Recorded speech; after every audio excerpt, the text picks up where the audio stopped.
l'actualité de ce matin, du 9 à l'exécutif des musulmans de Belgique. Le nouveau président a été présenté hier soir. Le 22 mars, vous vous en souvenez peut-être, c'était un jour banal de la semaine. C'était un mardi et on filait vers les premiers rendez-vous de nos agendas. Une journée comme les autres en fait. Donc c'était un lendemain de printemps.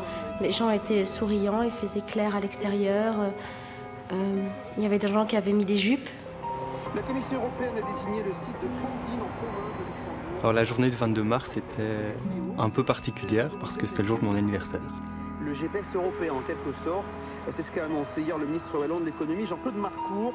Avec nous. J'ai pris mon service à 7h du matin. On s'est préparé tout doucement comme on fait tout le temps, on check notre véhicule, etc. Comme une journée normale. Ce matin, vous êtes un homme heureux. Ah, je suis un homme plus qu'heureux. En sortant de chez moi, je me pose la question de savoir si je prends mon vélo ou si je prends le tram. D'habitude, je prends le vélo et puis ce jour-là, coup de flemme et je me dis bon, on va y aller en métro. La Belgique va mettre à disposition de la Commission européenne. C'était mon dernier jour de stage auprès du service incendie de l'hôpital Saint-Pierre. Et donc ma journée a démarré normalement. Alors, ma journée, elle a commencé à 4h40. On va travailler, mon mari et moi, qui sommes tous les deux conducteurs de métro. Je conduisais les enfants à l'école. C'était le premier jour, c'était vraiment par hasard. Le premier jour, j'écoutais pas les nouvelles à la radio. Et donc ce jour-là, je mettais une musique plus gaie.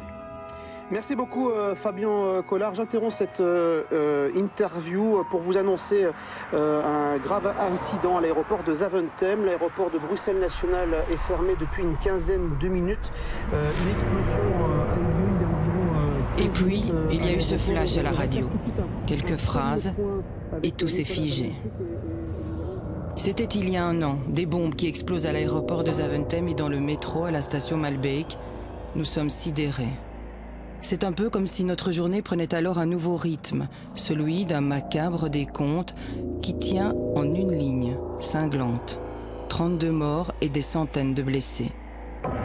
L'impact est indescriptible pour les victimes évidemment, car leur route s'est brutalement interrompue ce jour-là. Mais pour nous aussi, car consciemment ou non, aujourd'hui, on vit tous avec les conséquences de ces attentats. C'est évident, il y a un avant et un après 22 mars 2016. C'est vrai que c'est comme si l'onde de l'attentat nous a touchés, a fait vibrer le système nerveux, nous a détruit quelque part, parce que le système nerveux est quelque part touché, et que l'on n'arrive pas à sortir du corps. Les passagers pour le vol Alitalia 149 à destination de Milan-Linate sont priés de se rendre immédiatement à la porte A63. Nous fermons la porte dans quelques instants. I signori passeggeri del volo Alitalia 149 in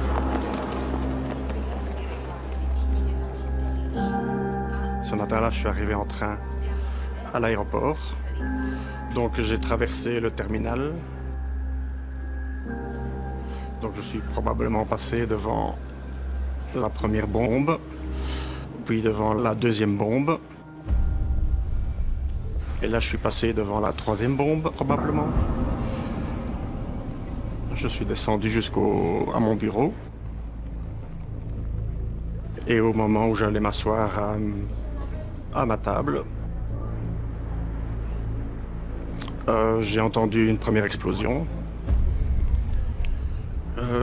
Je me suis dit, c'est pas normal, ça peut pas être un avion, ça peut pas être une explosion de gaz. Et j'ai tout de suite pensé que c'était un attentat. Puis quelques secondes après, j'ai entendu la deuxième explosion et je suis parti en courant vers le terminal.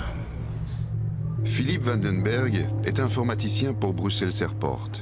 Il travaille à quelques mètres du terminal. Ce jour-là, il est l'un des tout premiers sur les lieux. Comme j'ai une formation de secouriste, je sais à quoi je dois m'attendre. Et je sais que ça va durer un certain temps avant que les secours n'arrivent. Et là, j'étais donc au milieu des gens qui étaient blessés. J'ai regardé autour de moi pour voir qui était le plus blessé, qui avait besoin de soins en urgence. Et alors j'ai commencé sur les différentes personnes qui étaient là par terre sur le trottoir à donner des secours. J'ai vu une dame assise avec 2 enfants. Un petit garçon et une petite fille, elle les tenait contre elle. Ils avaient les cheveux brûlés. J'ai ensuite regardé la petite fille et j'ai vu qu'elle regardait derrière elle une dame qui était étendue, inanimée.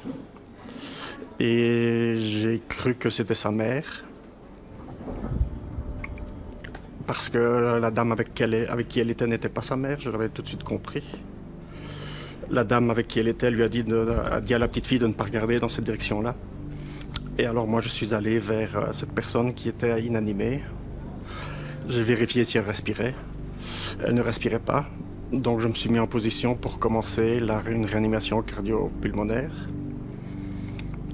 Et à ce moment-là, une personne est sortie du terminal, m'a prise par le bras et pour me dire, elle me criait qu'elle avait besoin d'aide parce qu'il y avait encore des personnes vivantes à l'intérieur. Donc ensuite, je suis rentré dans le terminal. Bernadette vit seule avec ses 2 enfants. La jeune femme étudie pour devenir infirmière. Ce 22 mars, elle devait s'envoler pour un voyage scolaire. Mais depuis, Bernadette vit cloîtrée chez elle, hantée par ce qu'elle a vécu. Moi, j'étais placée au niveau du Starbucks. Et il y avait des enfants qui jouaient comme d'habitude. Il y avait un peu de bruit, des gens qui passaient. Et d'un coup, au niveau de l'ancien terminal, il y a eu une petite boule de feu. Sur le coup, j'ai pas pensé que c'était un attentat. Les gens sont mis à courir dans tous les sens. J'étais près d'une dame. On ne savait pas, toutes les deux, on était là comme ça. Et d'un coup, je me suis dit, peut-être vaut mieux qu'on aille se cacher. J'ai jeté un coup d'œil à ma gauche et j'ai vu les box. Il y avait des grands box bleus où les passagers pouvaient s'enregistrer. Et j'ai dit à la dame qu'il faut qu'on aille vite se mettre là. Et quand je suis arrivée juste à la hauteur du box, j'ai pas eu le temps de m'accroupir, qu'il y a eu la deuxième explosion et que j'ai reçu le plafond sur la tête. Il y a un monsieur qui m'a aidé à sortir des décombres et en passant, j'ai vu la dame couchée. Je crois qu'elle était morte parce qu'elle ne bougeait pas.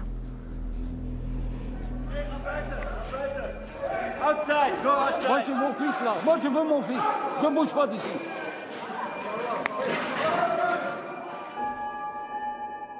C'est avec ce sourire qui la caractérisait que Fabienne était partie travailler à l'aéroport ce matin-là. Pourtant, ces derniers jours, elle se sentait angoissée. Elle avait comme un pressentiment. Ce 22 mars, elle avait pris son poste normalement et avait même décidé de rester un peu plus tard pour aider ses collègues. Une attention qui va priver Eddie de sa femme adorée. D'abord, mon fils a envoyé un message, il y a eu une bombe à Zaventem. Évidemment, pour me consoler, il disait c'est pas grave, c'était une petite bombe, hein, ce qui voulait rien dire évidemment. Après, on a essayé de la joindre tout de suite. Bon, évidemment, je savais que c'était difficile, mais on a essayé de joindre beaucoup d'autres personnes. Il n'y avait jamais aucune réponse.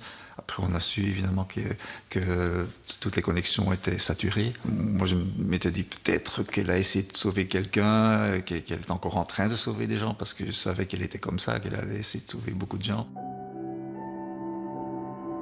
Abdallah, lui, transportait les bagages encombrants vers les soutes des avions. À l'aéroport, ce père de 2 enfants est connu de tous pour sa générosité. Ce 22 mars, il aidait d'ailleurs une passagère égarée, juste à côté de la première bombe. C'était le noir, il n'y a plus de lumière, il y a tout qui tombe partout. Les côtés, le toit, les vitres.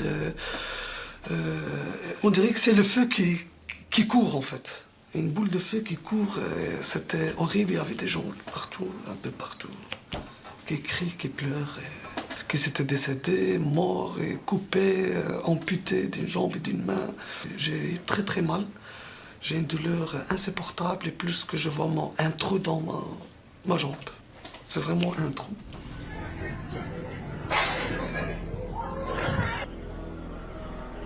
Il y avait un monsieur qui était couché sur un banc. Il avait un trou au niveau du ventre. Il était blessé à la jambe et ça saignait beaucoup. Je me rappelle que j'ai pris mon écharpe et j'ai fait un garrot au niveau de sa jambe.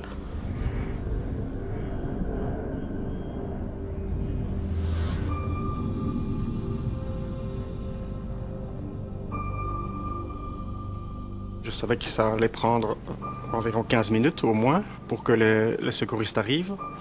Et là, effectivement, je me suis senti seul parce que je me suis dit, ok, je suis probablement un des seuls secouristes sur place à ce moment-là.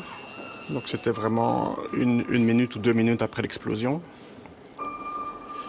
Et je me suis dit, bon, ben tant pis, je ferai ce que je peux.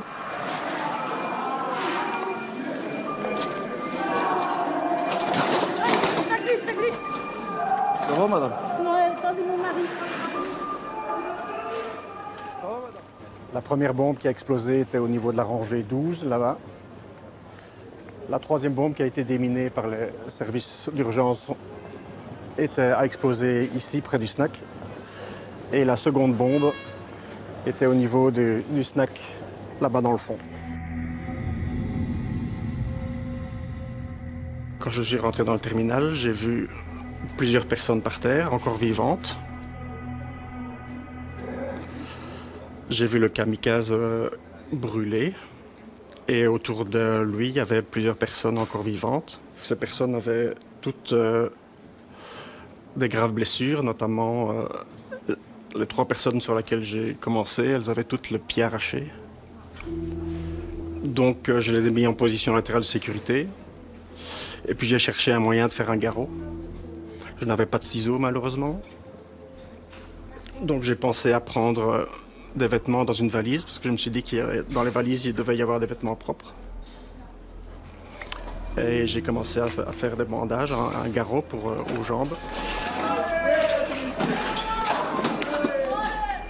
Et à partir du moment où les secours sont là, je suis rassuré. Les pompiers sont là avec des brancards, on commence à évacuer, et là je sens la pression qui redescend. La procédure était lancée, là j'étais vraiment fatigué. Je suis redescendu au satellite et je suis revenu au bureau. Après 35 minutes, il y a un collègue qui a venu m'aider. C'est grâce à lui que je suis vivant. Et voilà. Et en sortant à l'extérieur aussi, j'ai resté aussi 35 minutes à 40 minutes en train de crier au secours, aidez-moi. Mais il y a les secours qui passent à côté de moi, mais il me dit, monsieur, il y a des gens plus graves que vous, et ils passent. J'ai appelé mon épouse, j'ai dit, Loubna, j'ai perdu ma jambe. Je me souviens encore de ton appel, je me souviens encore des bruits, des cris, des gens qui étaient derrière. C'est un traumatisme, vraiment, c'est un traumatisme. J'étais juste derrière un téléphone et ça m'a choquée. Et je suis sûre que jamais je pourrais oublier ce que j'ai entendu. Le premier réflexe, c'est d'aller à l'aéroport. Donc je lui dis de m'attendre. Je lui dis j'arrive. Je pensais qu'il allait être là à m'attendre. Édition spéciale. Vous écoutez Matin Première. Si vous nous rejoignez, sachez qu'il y a eu une explosion, peut-être 2, ce matin à l'aéroport de Bruxelles National. Des témoins font état de blessés, d'une évacuation. Vous voyez les images, hein, Bertrand Hainaut. Oui, je suis... Dans notre tête, à ce moment-là, les souvenirs s'entrechoquent. L'aéroport, notre aéroport. Des familles, des amis, des projets. On ose imaginer ce lieu de joie, jonché de blessés, de gens qui luttent pour survivre. L'onde de choc est bel et bien née ici. Dès l'annonce des explosions, le plan catastrophe est déclenché. Au centre de ce dispositif, un personnage clé, le médecin-colonel Éric Merny. L'urgentiste est en route pour rejoindre son lieu de travail, l'hôpital militaire de Neder-Overenbeek, quand il est appelé. C'était une journée qui commençait comme toutes les autres. J'étais sur l'autoroute Liège-Bruxelles et j'étais pas loin d'être arrivé. De ça, je me rappelle. Et puis alors, ce coup de téléphone vers 8h05, ou 8h10, je ne me rappelle pas exactement. C'est un coup de téléphone du 100 de Louvain, le dispatching de Louvain, qui me prévient qu'il faut se rendre à Zaventem, qu'il y a eu un attentat. C'est une explosion, il y a énormément de blessés, il faut envoyer des moyens, prévenir les hôpitaux environnants. Et alors, dans ce cadre-là, on me prévient parce que j'ai le rôle de directeur des secours médicaux. Donc mon rôle, ce sera de manager l'ensemble du personnel, du matériel qui sera déployé sur place. Alors la journée du 22 mars était un peu particulière parce que c'était le jour de mon anniversaire. Donc je suis arrivé au travail le matin en sachant que ce jour-là je faisais le SMUR. Jonathan Capetta, lui, est infirmier urgentiste. Il vient de prendre son service aux cliniques universitaires Saint-Luc. L'hôpital où je travaillais était à 3 km de l'aéroport, donc c'était évident qu'on allait partir. Donc directement, mentalement, j'essaie de me préparer. Je me dis voilà, explosion, qu'est-ce qu'on va avoir comme type de blessés, sans vraiment mesurer l'ampleur, vu qu'on ne parlait pas d'attentat à ce moment-là, on parlait juste de 2 explosions.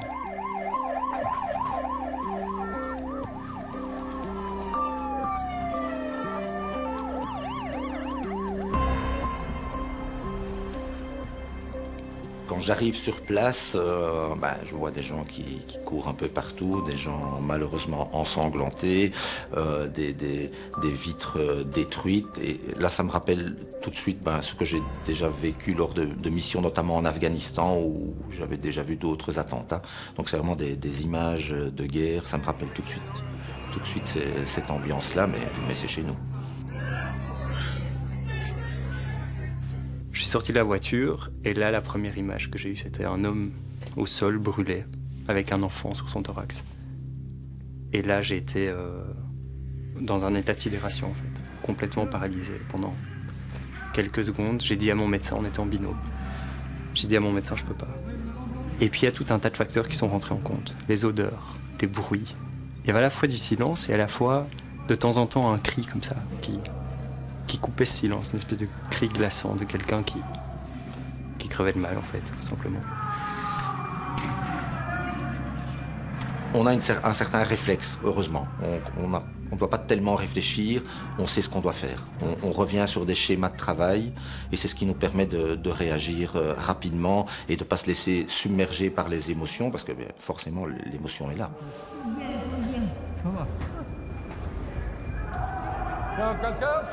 Avec mon médecin, on s'est dit ok, on y va.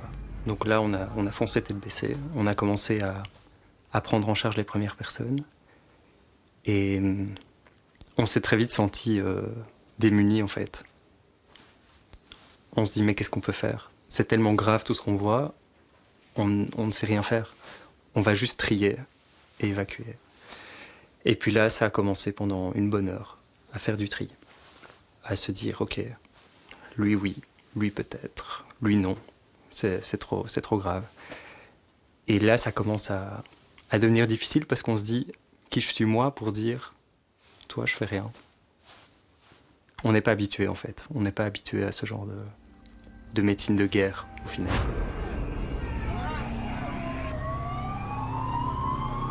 Suite aux attentats qu'il y a eu à Paris, on a quand même pris conscience du risque de plus en plus proche qu'il se passe quelque chose à Bruxelles. Et donc on avait pris les devants et on avait pourvu les véhicules d'intervention de ce matériel tout à fait particulier, des garrots, des pansements absorbants, que nous on utilise régulièrement sur le terrain, mais qui en Belgique n'avaient pas tellement raison d'être en dehors de ce risque d'attentat. Un tel plan catastrophe, c'est presque une routine pour des militaires qui ont connu la guerre. Mais pour les médecins et infirmiers civils, c'est une première. Comme d'ailleurs le fait de travailler sous la menace d'un nouvel attentat. Pourtant, en pleine intervention, les soignants vont devoir quitter le terminal et leurs patients. La police pensait avoir identifié une voiture piégée. C'était une fausse alerte. Elle ne sera pas sans conséquences. Au bout d'un quart d'heure, on a pu retourner au poste médical. Et on s'est rendu compte qu'en fait, on avait abandonné les gens. Et là, ça a été vraiment un sentiment horrible parce que c'était un choix entre sauver ma peau et m'occuper des gens. Et donc ceux qui allaient plus ou moins bien allaient beaucoup moins bien. On avait perdu 15 minutes encore, alors qu'on avait déjà perdu beaucoup de temps auparavant. Et puis là, on nous a dit, voilà, il faut évacuer le poste médical avancé, on n'est plus du tout en zone sûre. Donc il faut activer. Donc là, on a trié. Je me souviens très bien d'une dame qui était en train de décéder, qui n'avait plus que son regard, en fait, pour nous dire « aidez-moi ». Elle avait plus de force. Et c'est horrible de se dire « j'ai pas le temps ». Le temps que je perds chez toi, c'est le temps que je perds chez quelqu'un qui va plus ou moins bien. Alors que j'ai envie de m'asseoir à côté de toi, te prendre la main et dire « tu ne seras pas toute seule ». Même si ce sont tes derniers instants que je peux rien faire pour toi, tu ne seras pas toute seule. C'est vraiment une image qui me reste, un regard qui me reste, un peu de la culpabilité, mal placée au final. Parce qu'on sait très bien que de façon très réfléchie et très cartésienne, on ne savait pas faire autrement. Là-bas. Ça m'a vraiment traumatisé, parce que j'ai eu peur pour moi, j'ai eu peur pour ma vie. Ce qu'on a vu a juste été atroce, et j'ai eu un sentiment d'abandon. Donc j'ai eu l'impression d'abandonner des gens. Et donc, humainement parlant, on ne peut pas en sortir indemne en se disant, voilà, j'ai fait le bien autour de moi. J'ai pas ce sentiment-là.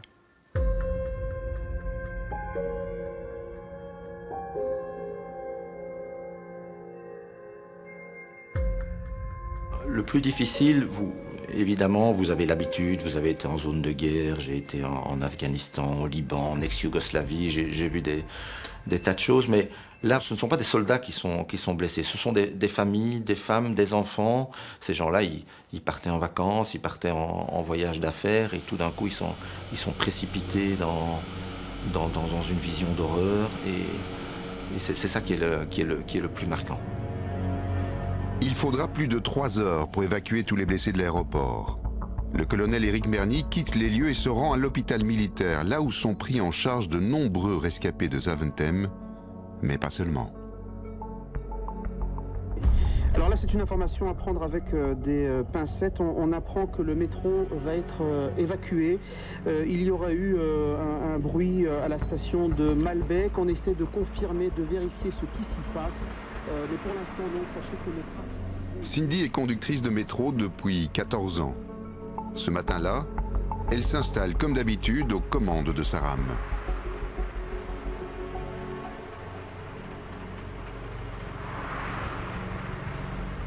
Alors ma journée, elle a commencé à 4h40, donc on faisait un matin très tôt.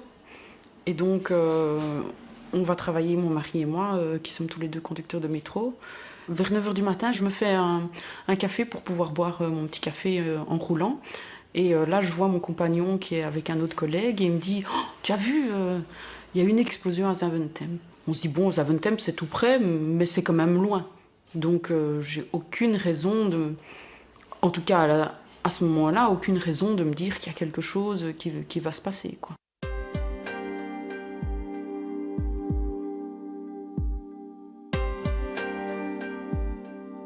Je pars de chez moi, je prends un métro en direction du travail. Et là, je reçois une information disant qu'il y a eu une bombe à l'aéroport de Zaventem. Machinalement, tout le monde commence à discuter des infos qu'on a et de ce qui s'est passé et de l'impact que ça a. Et du coup, on s'intègre dans la conversation, on parle et effectivement, à ce moment-là, on se dit que dans le centre-ville, on est safe. À la station Arlois, Sébastien prend place dans le métro conduit par Cindy. À son bord, plus de 700 passagers. Cindy démarre alors vers Malbec, mais avec un tout petit retard. Je remarque que mon feu est vert et il me faut une petite seconde et demie pour me dire qu'il faut que je ferme mes portes. Et donc, je ferme mes portes et je démarre d'Arlois. Et quand on est à Arlois, à la conduite, on voit la station de métro Malbec. Donc, il n'y a pas beaucoup de stations comme ça, mais on voit la station de métro Malbec. Et donc, juste avant, quand j'ai démarré d'Arlois, je voyais mon collègue qui était vraisemblablement occupé à fermer ses portes et à commencer à démarrer. Quand je suis vraiment bien lancée, en un coup, il y a Une grosse explosion, ma porte du poste de conduite qui s'ouvre à la volée et qui va claquer contre le compartiment voyageur. La sensation qu'on a eue, c'est vraiment la sensation qu'on a si vous êtes dans un train à grande vitesse et que vous croisez un deuxième train à grande vitesse. Cet effet de souffle, que les vitres sont aspirées et repoussées en même temps, on sent vraiment un ouf. Les vitres sont ouvertes et il y a de la fumée qui commence à rentrer et de la poussière qui commence à rentrer dans le métro. Il y a cette boule de feu et ce grand fracas et ce secouement. Mon regard est attiré par ma porte et juste après, je regarde de nouveau en avant et je ne vois plus la station de métro Malbec. Un kamikaze vient de se faire sauter dans le métro juste en face de celui de Cindy. Elle est à 30 mètres à peine de la station Malbec quand elle stoppe dans le tunnel et prévient le dispatching. Elle fait alors preuve d'un incroyable sang-froid et quitte son poste pour couper le courant sur la voie. En allant allumer l'éclairage du tunnel, j'ai entendu des gens crier, j'ai entendu des gens appeler au secours. Donc c'est vrai que j'ai vu ça, je me dis, il n'y aura pas de survivants. Votre attention, s'il vous plaît. Un incident vient de se produire sur la ligne. Nous mettons tout en œuvre pour rétablir le service au plus vite. Merci. Your attention, please. Sur ces images tournées au GSM, ces passagers restent très calmes. Ils n'ont pas encore compris l'ampleur du drame. Cindy, elle, agit, elle s'affaire. Elle n'a qu'une urgence, les évacuer au plus vite. On met les pieds sur le rail et on descend toujours. 2 ou 3 personnes, 2 ou 3 messieurs qui sont restés en bas dans les voies et qui aidaient les personnes plus valides, qui descendaient en s'asseyant et qui les attendaient en bas pour les réceptionner, quoi. Les plus agiles, passe derrière moi, s'il vous plaît. On descend sur les rails, faut s'asseoir, il y a à peu près 1 mètre de dénivelé. Et là, comme il n'y a pas de raison de courir, moi je m'arrête et je filme ce que je vois. Il y a beaucoup de fumée et on voit la station juste au bout. Voilà, donc on va y aller. Il y a beaucoup de bruit dans la station Malbec derrière.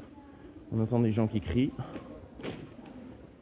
Probablement des pompiers ou des policiers. Ou des gens qui essayent d'évacuer. Pendant l'évacuation, j'ai mon téléphone dans la poche de ma poitrine. Je sais, c'est mon mari qui appelle. On ne peut pas répondre parce qu'on doit s'occuper des clients en premier. Mais c'est un crève-cœur de ne pas pouvoir décrocher et dire je vais bien, ne t'inquiète pas. Si quelqu'un peut aider, vous avez les mains libres, monsieur. Oui. Devant, il y a un homme qui est blessé, là. Il ne voit pas très bien. Avec une fille, si vous pouvez l'aider, merci beaucoup. Donc, il y a beaucoup de police qui est en train d'aller vers la gare de Malbec au travers des voies.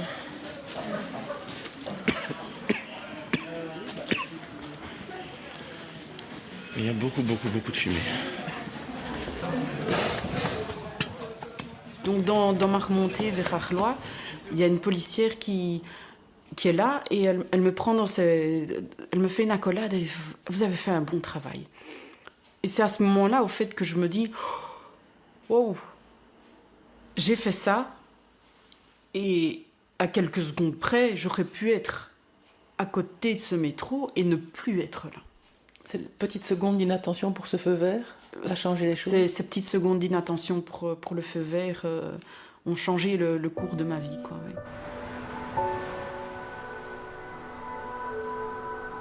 Quand on s'approche de cette station de métro de Malbec, on plonge dans le cœur européen de Bruxelles.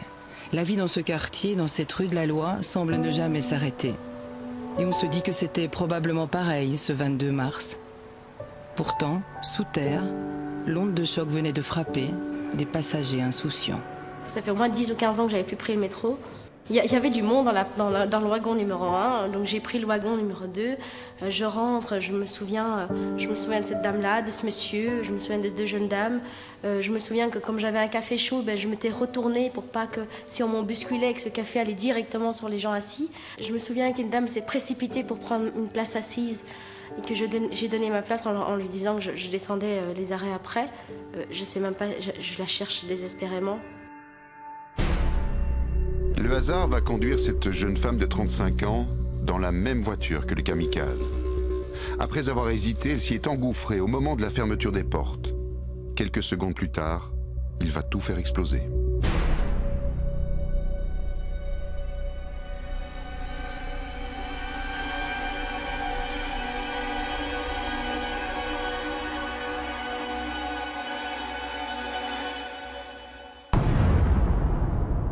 Je me souviens ni du bruit, ni d'explosion. Je me souviens même pas de mon réveil dans ce métro. Je me souviens simplement quand j'étais à l'extérieur, la lumière du jour dans les bras de quelqu'un qui m'a déposée sur le bord du trottoir sortie de parking d'Arlois. Je l'ai regardé, il avait l'air attristé comme s'il avait appris une mauvaise nouvelle. Puis il a pris son téléphone, il a dit non, c'est pas vrai, il s'est levé et il est parti. Orphée est au sol, consciente mais totalement désemparée. L'explosion l'a rendue sourde. Elle est grièvement blessée au visage et aux jambes. Autour d'elle, des gens distribuent des serviettes. Elle ne comprendra que plus tard qu'il s'agit des employés d'un hôtel voisin venus lui porter secours avec les moyens du bord. Sur le moment même, je ne crois pas avoir réalisé que j'étais blessée. Je ne réalisais même pas où j'étais. Je voyais des gens hurler, je voyais du sang partout, je voyais des gens courir dans tous les sens. Je m'étais mis dans un petit coin. Je vous dis, je voyais vraiment toutes les images qu'on voit sur Internet. Je les ai vues face à moi, mais j'étais plus spectateur de ces images, de la situation. Comme si c'était un tableau, je regardais ça de l'extérieur. Après, je me suis aperçue que j'étais ouverte de la tête jusqu'au tout le visage. Donc quelqu'un est venu m'apporter un essuie, mais je gardais l'essuie, l'essuie était blanc, j'avais peur de le salir, l'essuie de l'hôtel. Donc c'est quelqu'un qui m'a appuyée en me disant qu'il fallait bien le mettre sur mon visage et sur ma tête. On vous confirme ce qu'on craignait à l'instant dans le métro bruxellois, explosion dans le métro, puis une photo de cette station Malbec qui se trouve sur la rue de la Loi avec de la fumée qui s'échappe. Julien Prizzi se trouvait tout près de la station de métro dans sa voiture de patrouille. Il sera l'une des toutes premières personnes à descendre sur le quai, une poignée de minutes à peine après l'explosion. J'entends un flash, donc c'est un message prioritaire sur nos ondes. Paul Bru, ça a explosé à Malbec. Donc nous, d'initiative, on va porter assistance en fait, puisqu'on ne sait pas ce qui se passe sur place. Et je suis à 500 mètres vol d'oiseau, quoi.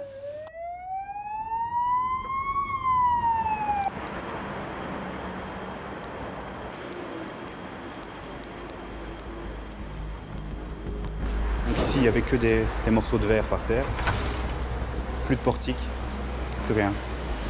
Et donc je rentre et je me rends directement à la descente qui est juste là, dans les escaliers.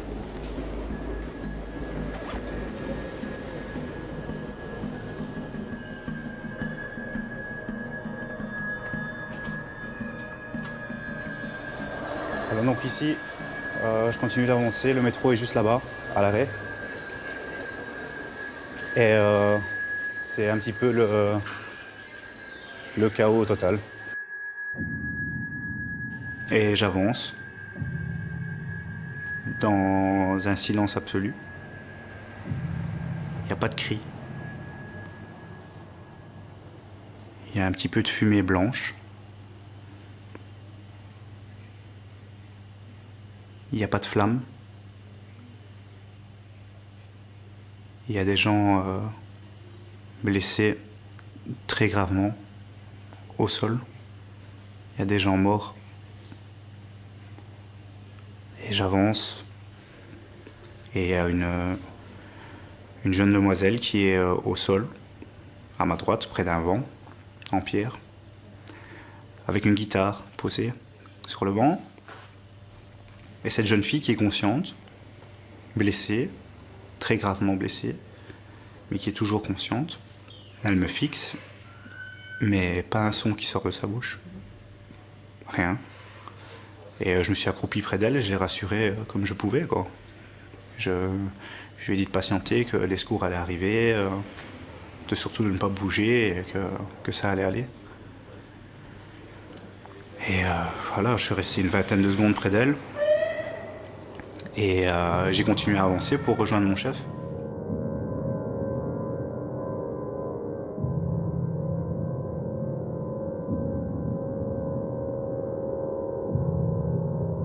Je progresse en faisant attention où je marche. J'avais ces personnes qui étaient décédées autour de moi, blessées, enfin je ne savais pas leur état, mais c'était tellement une vision d'horreur. Je me sentais mal à l'aise vis-à-vis de ces personnes en fait. Donc rien que quand je me déplaçais, je faisais super attention où je marchais. Il y avait des gravats partout.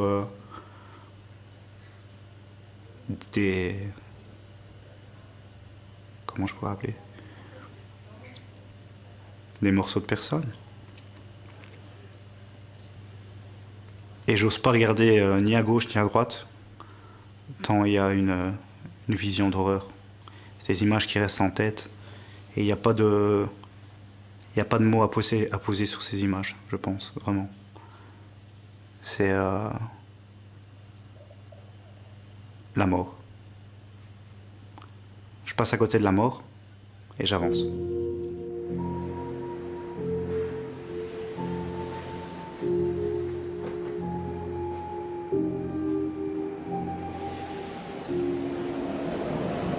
Les actes que j'ai posés, comme le commun des mortels. Rassurer une personne qui est en détresse. À part ça, j'ai rien fait de bien spécial. Hein. Je suis resté ici, et à part se regarder dans les yeux et se dire qu'est-ce qui vient de se passer, on est où ici? À part ça, j'ai pas posé d'acte policier à ce moment-là.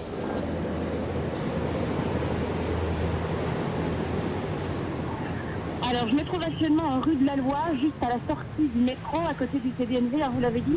Ce que je vois sur le trottoir, c'est une dizaine de blessés qui ont été sortis visiblement du métro. Certains sont sous des couvertures de survie. On amène de l'eau, on amène des essuies. Je vois des personnes avec le visage ensanglanté. J'ai vu une fille, une jeune femme sortir. Bonsoir, bonjour. Ça va? Les gars, on va Ça va prendre bien? la gare, on va se changer rapidement, si ça vous dérange pas. On arrive. Hein. C'était mon dernier jour de stage auprès du service incendie de l'hôpital Saint-Pierre. Et donc ma journée a démarré normalement. On a checké notre ambulance encore une fois. On n'était même pas au courant que Zaventem a explosé. Et puis c'est là où tout a commencé, les choses se sont accélérées. Et c'est là où on a eu l'appel pour démarrer et se diriger vers la station Malbec, chaussée d'Etterbeek, parce qu'il y a eu une explosion. Carole Danilin est ambulancier secouriste. Il n'a que 22 ans et pourtant il va devoir faire face à une intervention sans précédent qui va marquer à jamais sa jeune carrière.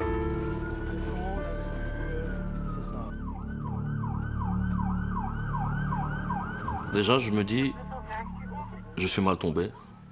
C'est vraiment pas ma journée. Je me dis qu'il y aura sûrement plein de blessés, plein de victimes à secourir.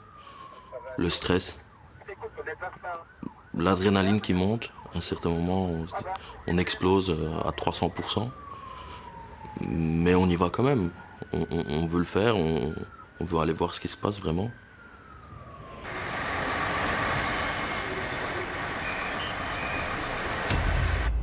La première chose que j'ai vue, c'est une portique de tickets de la cible qui était vraiment arrachée et projetée dans la rue.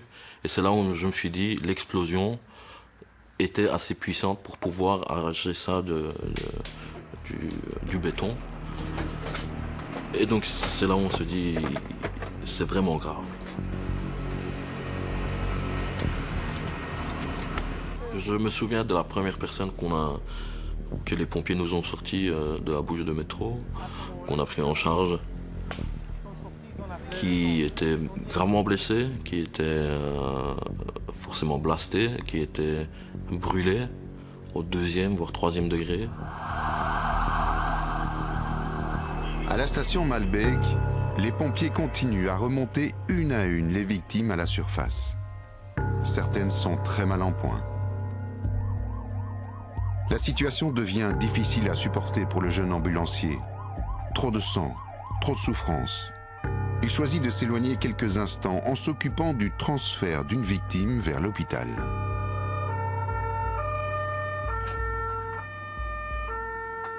J'ai sauté dans la première ambulance qui partait, quelque part d'abord pour donner un coup de main aux collègues, et de l'autre côté un tout petit peu m'isoler, un tout petit peu partir de cette bulle d'attentat de toutes ces victimes, pour pouvoir un tout petit peu prendre soin de moi, pour revenir de nouveau sur Malbec et de continuer notre travail de secouriste ambulancier.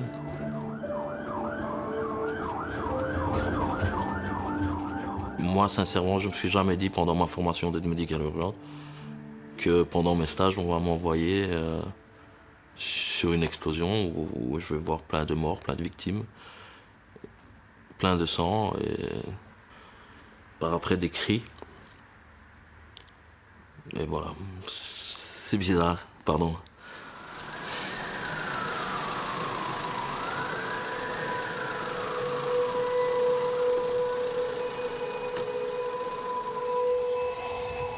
Pourquoi? Pourquoi à Malbec? Pourquoi des terroristes? Moi, je ne connaissais pas avant ça, à part la télé. Donc, c'est difficile de rentrer, de voir sa famille et de se dire, bon, maintenant je suis à la maison. Ce qui s'est passé ce matin, c'est rester là-bas et commencer à vivre autrement. Parce que bien évidemment, ça va me poursuivre toute ma vie professionnelle et voire même privée. Au milieu du chaos, on assiste à des scènes étonnantes, émouvantes. Comme cet agent de sécurité qui n'hésite pas à quitter son poste de surveillance pour s'improviser secouriste. Je vois un collègue courir à un certain moment, mais un collègue donc security, avec un DEA, avec un défibrillateur. Et tout de suite, on se pose la question, c'est pas normal, donc on précipite le pas. Et alors j'entends la sécurité aussi qui dit, ouais, donc il y a une personne inconsciente sur la voie publique, ceci, cela. Donc j'empresse le pas, je vais avec lui. Quand j'arrive sur place, il y a bien donc une personne inconsciente, enfin semi-consciente. Il y a déjà 2 collègues à moi, mais d'un autre bâtiment, qui sont sur place, qui portent déjà les premiers soins. Donc on assiste, je vais dire, avec un maintien de tête, ceci, en attendant les premiers secours, quoi. Malgré qu'on voit autour beaucoup d'agitation, mais on se concentre sur ce qu'on doit faire.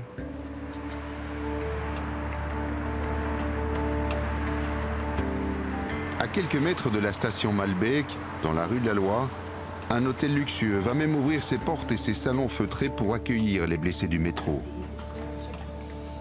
Pour le directeur, la réflexion ne prendra qu'une seconde. Pour lui, la priorité, c'était tout simplement de porter secours. C'était à un moment donné le policier en charge, que j'entendais dire qu'il cherchait un lieu de triage, de tri. Là, j'ai tout de suite proposé le lobby de l'hôtel parce que je pense que c'est une place qui est assez grande. Comme un hôtel de 405 chambres, le lobby est assez grand. Dès que c'était à l'intérieur, on va dire que c'était beaucoup plus organisé par le Croix-Rouge, les ambulanciers, les pompiers, la police, etc. Donc ça s'est vraiment passé dans la silence, je vais dire. C'est pas du tout comme dans un film où on entend des cris. Nous, on a entendu une fois une femme qui recevait une piqûre, qu'elle avait crié à ce moment-là, mais sinon, c'était vraiment la silence totale ici, je pense, à expliquer sur le fait que tout le monde est sous le choc, bien sûr, des événements. La question qui est revenue souvent, c'était est-ce qu'on peut téléphoner? Parce que le réseau mobile, à ce moment-là, n'était plus disponible. À la réception, on a encore des lignes fixes, et donc ils étaient bien sûr à disposition des gens. Donc en total, il y avait entre 45 et 50 blessés. Donc après que le tri était fait, ils sont emmenés dans les différents hôpitaux. Et je pense que les derniers étaient partis vers midi 30. Donc dès que tout le monde était parti, on a remis les fauteuils, on a nettoyé l'espace ici. En fait, c'est le soir, on rentrait à l'hôtel, il y avait la même vue que vous voyez actuellement. Hein. Tout était... je ne veux pas utiliser le mot normal parce que l'atmosphère, bien sûr, n'était pas du tout comme ça. Mais au niveau esthétique, je veux dire, il n'y avait pas de différence le soir du 22 mars ou maintenant.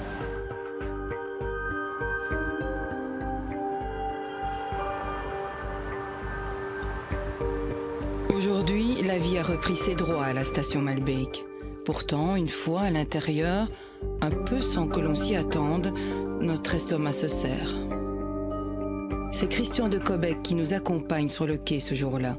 Il est le chef du DVI, le service d'identification des victimes. Lui et ses hommes sont habitués au pire, nous dit-il. Pourtant, ils seront marqués par la sauvagerie de ce qu'ils vont découvrir ici. Mais le matin du 22 mars, ce que le chef redoute, c'est la présence d'autres bombes. Je pensais à Madrid, je pensais à Londres, je pense à Mumbai et je ne savais pas à combien de sites j'allais être confronté. Qu'est-ce qui se passe dans votre tête à ce moment-là? Vous vous dites quoi? À ce moment, on dit il faudra faire face et il faudra travailler au mieux, le plus vite possible. Un attentat, c'est un contexte judiciaire. Le DVI n'avait jamais été confronté à un attentat, en Belgique du moins. Donc on devait se dire que nous allions devoir collaborer étroitement avec les services judiciaires qui étaient également déployés sur le terrain. Et c'était une première. Qu'est-ce que vous avez mis en place que vous n'aviez jamais mis en place avant? Il y a eu, je dirais, il y a eu deux premières. La première, c'est qu'on nous a quand même demandé, c'est d'identifier des personnes vivantes. Donc il y avait des gens qui étaient dans le coma, dans les hôpitaux, et le parquet de Bruxelles nous a demandé de procéder à l'identification de ces personnes, comme si on procédait à l'identification de personnes décédées. Donc ça, c'était pour nous déjà une première. Ce n'est pas évident, ça je vous assure. La deuxième chose, c'est que j'ai mis en place, lors de la commission d'identification, j'ai demandé à être entouré de personnes pour accélérer la remise des corps aux proches des victimes. Cette fois-ci, ça a été possible? Oui, ça a été possible. Cette fois-ci, en près de 3 jours, on avait déjà identifié 14 victimes et toujours sur base scientifique pour éviter les erreurs. Et on a évolué et en une semaine, on avait identifié toutes les victimes. Presque un an après, quelle est votre onde de choc personnel? J'en ressors évidemment marqué. Ce que je n'oublierai jamais, moi personnellement, ce sont les familles que j'ai rencontrées, ce sont tous ces visages qui étaient dans la détresse et le désarroi. Et c'est pour ça que je me suis forcé à dire, allez, vas-y, fonce et travaille au mieux pour identifier ces personnes, les victimes le plus rapidement possible. Parce que c'est ça qui m'a touché, c'est vraiment cette détresse de ces proches victimes. À la fin de cette rencontre, nous comprenons que deux réalités inconciliables s'affrontent. Celle d'un service de police qui n'a pas le droit à l'erreur et celle insoutenable des familles qui espèrent un signe de vie de leurs proches.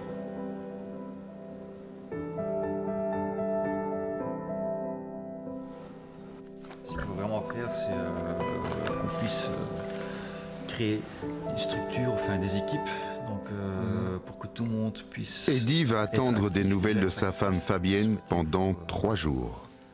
Avec son beau-frère, ils se sentiront bien seuls avec leurs questions. On a eu toutes sortes d'informations, comme quoi elle était décédée, après elle était de nouveau vivante, et puis elle était à l'hôpital, et puis elle était dans le coma, donc toutes les informations viennent. À un certain moment, avec l'évolution, on s'est dit, bon, on ne croit plus rien, tant pis, on va attendre. Les nouvelles vont venir, mais elles ne venaient pas. La première nuit, on se dit, j'ai pas envie de dormir, parce que quand je me réveillerai, je vais me réaliser que je suis dans un cauchemar, j'ai pas envie de dormir, parce que j'ai pas envie de me réveiller dans cette situation-là. Donc on s'est mis en famille, on a essayé de survivre mentalement. C'est très difficile, les jours où on cherche les gens, ses proches, ce sont des moments très intenses, ce sont des moments de crise, il faut essayer de tenir compte de tout le monde aussi. Dans mon cas, ma femme, mes enfants, il faut commencer à gérer comment on continue. On se sent perdu. Surtout si le numéro d'urgence ferme le soir et rouvre le matin. Donc, je crois que dès qu'on sait, on a confirmé que c'est l'identité, il faut directement investir les familles parce que chaque minute compte. Moi, je crois que c'était une première onde de choc. Après, il y a le choc de la confirmation, évidemment. Et puis, il y a aussi la prise de conscience que, c'est ce que j'ai dit à mes enfants, ce sera dur, donc il faudra rester ensemble. Pour Loubna, la femme d'Abdallah, l'attente n'aura duré que quelques heures, mais des heures interminables. Il m'a appelé à 8h45, je l'ai retrouvé, il était 17h, 17h30. On se fait plein de films, on se laisse imaginer plein de choses, et puis je me dis qu'est-ce que je vais dire aux enfants, qu'est-ce que je vais dire à sa mère, qu'est-ce que je vais... Voilà. C'était qu'une journée, mais c'était interminable. Alors je pense aux familles qui ont cherché leurs proches pendant 3 jours, mais c'est pas normal.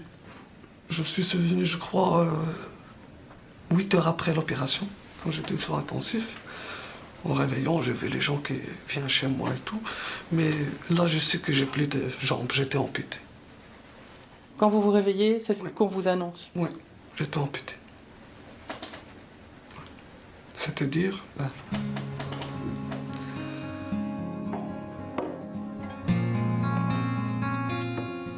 C'est à Anvers qu'Abdallah sera soigné. Il y restera 3 mois et devra endurer 4 opérations. Son épouse restera sans cesse à ses côtés, car c'est ensemble que le couple veut s'en sortir. Mais face à eux se dressent alors des obstacles inattendus qui les déstabilisent. On s'est senti vraiment seul et abandonné. Vraiment, il n'y a rien qui a été fait pour nous. Mais vraiment rien, et ça, c'est vraiment pas normal. C'est nous qui avons dû aller vers des assistantes sociales ou des psychologues ou à la recherche de gens qui pourraient nous aider. Notre souffrance, on a dû la transformer en force pour affronter les difficultés. Vu qu'on était seuls, qu'on était abandonnés, même le soutien psychologique qui devait être pris en charge à l'hôpital, il était enflammant. Il n'y a rien qui a été fait pour les victimes. On a toujours galéré avec nos papiers et on se débrouille tout seul. Orphée, elle aussi, trouve aujourd'hui sa force dans la complicité avec son époux. Pour soutenir sa femme, Alexandre a arrêté de travailler. Ensemble, ils tentent de maintenir la tête hors de l'eau. 5 mois avant les attentats, Orphée avait réalisé son rêve, ouvrir un salon de coiffure. Le rêve prend désormais des allures de cauchemar. Tout s'écroule en fait. On ne se rend pas compte des conséquences qu'il y a d'une petite bout de femme comme moi qui travaille, qui était indépendante, qui faisait indépendante, pas simplement dans ma situation travail, mais j'étais une femme indépendante et que là, je demande beaucoup d'aide à mon mari qui me soutient énormément. Et puis j'avais difficile à léguer et demander de l'aide aux gens qui m'entouraient, mais on m'a dit voilà, essaie de ralentir et confier des choses. J'ai été recousue au visage complètement, j'ai encore des débris de métaux à l'intérieur, mais j'ai pas le courage de réouvrir cette plaie, vu qu'elle se cicatrise bien. Mes blessures, j'ai encore plein de débris de métaux. Derrière l'oreille, on me l'a enlevé. On en a enlevé quelques-uns, et tout le reste, je préfère le laisser. Suite à ces blessures, le salon à peine ouvert a dû rester fermé plusieurs mois. Aujourd'hui, Orphée essaye de relancer son affaire, mais elle est incapable de rester debout plus d'1 quart d'heure d'affilée. Les difficultés s'accumulent et les aides n'arrivent toujours pas. J'avais payé une assurance en tant qu'indépendante qui allait justement assurer le coût si je fermais le salon, mais apparemment les attentats ne sont pas dans leurs conditions. Par contre, ce n'était pas prévu qu'on allait vider nos comptes pour pouvoir payer un salon qui reste fermé pendant que j'étais malade. Donc on s'est beaucoup débrouillé tout seul. On a essayé de demander de l'aide. Les seules aides qu'on a eues, c'est des gens comme tout le monde. Donc les personnes à qui on devait payer nos produits ont accepté de faire des paiements d'écoulement. Notre propriétaire nous a laissé 1 mois. Il a été extraordinaire, mais tout le reste, il n'y a rien d'autre. Ni l'État, ni l'assurance, ni la STIB. Donc voilà, on vit sur ma mutuelle. Heureusement, moi, mon mari et mon fils. Ma bête noire dans cette histoire, c'est vraiment l'acouphène. Ça, c'est très difficile à en parler parce que c'est un bruit constant qui est tellement fort, c'est à la hauteur de notre voix. Ça veut dire que pendant que nous nous parlons, ce son-là est constamment dans mon oreille, d'une hauteur de son qui est terriblement impossible à supporter. La dame l'ORL m'a dit, voilà, pour vous soulager, vous pourriez mettre un appareil. J'ai dit, bon, ça, c'est quelle belle nouvelle, mais cet appareil coûte au moins 1000 à 2000 euros. Mais c'est pas remboursé par la mutuelle. J'ai regardé mon mari, mais on ne s'imagine pas que 1000 ou 2000 euros, c'est une grosse somme pour nous. On a l'impression que ça coûte rien, mais c'est une grosse somme pour nous. Et pourtant, ça pourrait tellement me faire du bien, et que ça fait des mois et des mois que je serre les dents, et que ce sont, même quand mon fils commence à pleurnicher, et que c'est justement ce jour où j'ai le plus mal et que je supporte plus, que je le regarde droit dans les yeux en lui disant, mais fous-moi la paix, Aaron, laisse-moi, maman va pas bien. Toutes ces rencontres sont bouleversantes. Elles nous font toucher du doigt le quotidien de l'après-attentat. Une fois les feux de l'actualité éteints, une fois les vies brisées, devenues un dossier administratif. Et parfois, quand les blessures ne sont pas visibles, certaines personnes osent à peine parler de leur traumatisme, pourtant bien réel.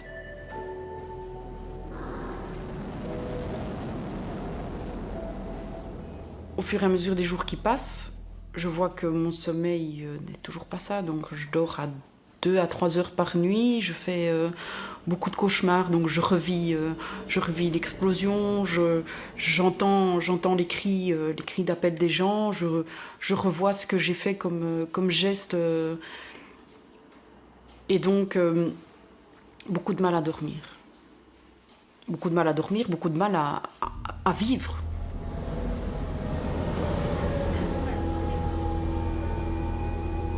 À chaque fois que je me disais, je vais reprendre le travail, au moment où je le disais, encore aujourd'hui d'ailleurs, je me vois entre Arlois et Malbec et je revis l'explosion.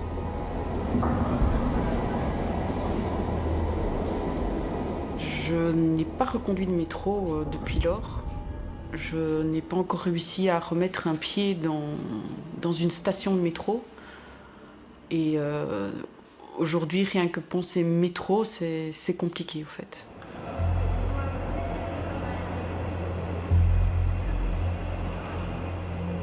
Il y a toujours cette épée de Damoclès, parce que je suis conductrice de métro d'abord et avant tout, et donc pour l'instant en tout cas, je ne réponds plus aux critères de conduite métro, donc c'est vrai que j'ai peur pour mon avenir, malgré qu'aujourd'hui on soit conciliant, mais voilà.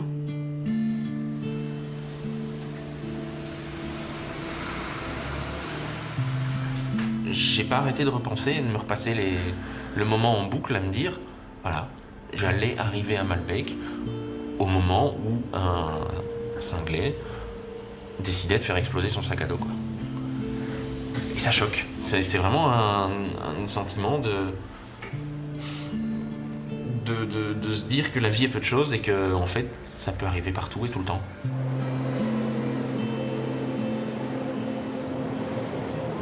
J'ai absolument pas peur au quotidien. Je vis pas dans cette angoisse de me dire mon Dieu, j'ose pas sortir, ou mon Dieu, j'ose pas prendre le métro. J'ai repris le métro depuis, je le reprends tous les jours où j'en ai besoin. Mais on y pense. On se dit que c'est omniprésent en fait. À chaque fois que je vois un militaire, première chose qui me vient à l'esprit, c'est ça sert à rien.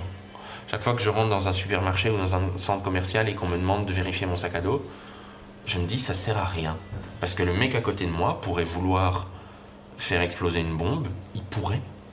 Et c'est pas un vigile qui va jeter un coup d'œil distrait dans mon sac sans regarder chacun des recoins qui va me protéger. Donc on y pense. On n'est pas angoissé, je suis pas effrayé, mais il n'y a pas un jour où j'y pense pas. Plus de 1000 militaires patrouillaient encore dans nos rues au début de cette année. Pour eux aussi, la situation est inédite. C'est en quelque sorte leur onde de choc, faire de l'antiterrorisme dans leur propre pays. Au niveau compétences, on est tout à fait prêt, parce que l'expertise d'antiterrorisme, l'expertise face à des suicide bombers, face à des engins piégés, on l'acquiert depuis plus de 10 ans avec les théâtres en Afghanistan, au Mali, etc. Donc mes hommes, dans leur tête, techniquement, tactiquement, ils sont prêts. Maintenant, être prêt à être déployé dans son propre pays, ça je dois avouer que aussi bien pour les tout jeunes que pour des gens de mon âge qui ont connu l'ex-Yougoslavie, qui ont connu l'Afghanistan, etc., faire ça dans son propre pays, c'est un choc. Très bien. Toujours de bons contacts. Est-ce que vous êtes surpris par la durée de cette mission particulière dans votre propre pays? Je pense qu'on pouvait s'y attendre. La menace terroriste, c'est quelque chose d'insidieux qu'on n'allait pas régler du jour au lendemain en éteignant un ou deux foyers. Vous patrouillez de nombreuses heures avec un équipement que nous, citoyens, imaginions un équipement seulement de guerre. Vous vous en passeriez bien parfois? Non, surtout pas. On s'en passerait pas parce que c'est aussi notre propre sécurité. Et même si c'est lourd et que des fois c'est contraignant, qu'on a mal fin de journée, on sait qu'on est en sécurité avec et que c'est du bon matériel. Je pense que quelque part on s'est rendu plus accessible à la population. Je pense qu'ils sont très contents de notre présence. Le moral est bon. Peut-être pas pour tout le monde, mais voilà, on est une grande famille, donc on serre les coudes et voilà, c'est le plus important en fait. Il y en a qui ont un petit coup de mou, hop, on est là pour remettre à niveau. Je n'aurais pas imaginé quand même qu'un an plus tard, on soit toujours dans les rues de Bruxelles, bien que maintenant, je comprends tout à fait la décision politique. Et je me demande, un petit peu à l'image de la France qui est dans les rues, de l'armée française qui est dans les rues depuis plus de 10 ans maintenant, quand est-ce que ça va s'arrêter ? Qui s'étonne encore aujourd'hui de croiser des agents de sécurité à l'entrée des magasins? Ils sont partout et de plus en plus demandés. Pour eux aussi, les attentats ont tout changé. Chez nos clients, on perçoit souvent la sécurité comme un mal nécessaire. Maintenant, c'est devenu quelque chose de prioritaire. Donc ça change évidemment. Ça change aussi le regard du citoyen, parce que je pense que le citoyen maintenant, il va arriver par exemple dans un événement quelque part où il y a un rassemblement de foule et va constater qu'il n'y a pas de sécurité à l'entrée, va s'en inquiéter. C'était pas le cas avant les attentats. Et je pense que on voit évidemment de par cela, le citoyen voit l'agent de sécurité, le policier, le militaire de manière positive autour de lui. Avec un côté rassurant, un côté sécurité positive. Je pense qu'aujourd'hui, dans les faits, nous sommes considérés comme un acteur reconnu, comme un acteur fiable. D'ailleurs, le gouvernement le souligne également avec son projet de loi, dans lequel devrait être inscrit une série de tâches complémentaires pour nous, qui serait une liste de tâches non primaires. Aujourd'hui, de temps en temps exécutés par la police, qui sont transférés ou qui pourraient être transférés vers le privé. Il y a aussi une augmentation de certaines compétences que nous attendons, donc des choses positives pour notre secteur et à la fois une reconnaissance. C'est vrai que dans nos rues, l'onde de choc est visible. Elle se concrétise par cette présence militaire, par ces agents de sécurité. On veut nous rassurer. Jean-Marie Brabant, la sécurité, c'est son métier. Son parcours professionnel au sein des forces de l'ordre se chiffre en décennies. Il a connu toutes les grandes affaires de ce pays. Au moment des attentats, il était le chef de corps de la police locale de la zone Montgomery à Bruxelles. Aujourd'hui, nous le rencontrons aux portes de Malbeek. On est presque un an, jour pour jour, après les attentats. Est-ce qu'aujourd'hui, on peut dire que la population est plus en sécurité qu'avant? Non, je ne pense pas. Compte tenu du mode d'action de Daesh, avec des attentats vraiment bien préparés et d'autres personnes qui peuvent, dans l'improvisation, commettre un attentat et s'en revendiquer après coup, non, je ne pense pas qu'on puisse dire qu'on soit plus en sécurité qu'avant. Pourtant, on a des militaires aujourd'hui partout dans les rues encore. Oui, mais je pense que les militaires contribuent, et ce n'est pas inutile, à une forme de sécurité subjective. Si on examine leur présence, les missions, la manière dont ils sont engagés, il faut être un petit peu naïf pour croire que ceci empêchera à tout prix un attentat, quel qu'il puisse être. Ça peut être une personne seule avec un couteau, ça peut être quelque chose de plus sophistiqué avec une bombe. Et donc voilà, ce n'est pas des militaires qui, sur une foire ou devant un établissement, vont nécessairement éviter que quelque chose se passe. Qu'est-ce qu'il faudrait faire? Les enlever? Je pense qu'il faudrait signaler et avoir le courage de dire à nos concitoyens que nous continuerons à vivre. Ça, je pense que la population en a fait le choix, mais qu'on devra vivre autrement, avec un risque qui ne sera plus celui qu'on croyait être inexistant auparavant. Il y aura un risque plus grand maintenant. Il existait avant, il est plus grand maintenant. Il n'empêche pas de vivre, il faut en être conscient. Mais il y a aussi une tendance à plus de sécuritaire, il y a une place plus importante au discours sécuritaire. Oui, mais voilà, est-ce que pour autant on va y arriver? Je pense que la sécurité absolue, elle est possible, mais au détriment de la liberté. On contrôle tout le monde, on interdit toute une série de choses, et alors on limite drastiquement les risques potentiels d'attentats. Je ne pense pas que ce soit le choix de société qui a été fait par la majorité d'entre nous. Il y a aussi une tendance aujourd'hui à privatiser de plus en plus la sécurité du citoyen. On voit des vigiles un peu partout. Il n'y a plus un événement sans la présence de ces vigiles, de sociétés privées. Qu'est-ce que vous en pensez? Mais je pense qu'il y a du travail pour les deux. Pour autant que l'usage de la contrainte, l'usage de la force reste un monopole aux mains des services de police, les autres missions d'assistance, de complément des sociétés de gardiennage est tout à fait possible. Encore faut-il que le terrain des uns et des autres soit clairement défini et qu'il n'y ait pas d'interpénétration. La police ne commande pas les vigiles ne sont pas sous les ordres de la police, ils doivent avoir des missions distinctes dans un concept général de protection. Ils s'occupent de parking par exemple, la police fait les contrôles des VIP, des personnes, des autorités qui arrivent, mais pas l'un subordonné à l'autre parce que les formations ne sont pas les mêmes et il n'est pas possible de faire travailler ensemble avec une responsabilité unique des gens qui n'ont pas été formés à le faire.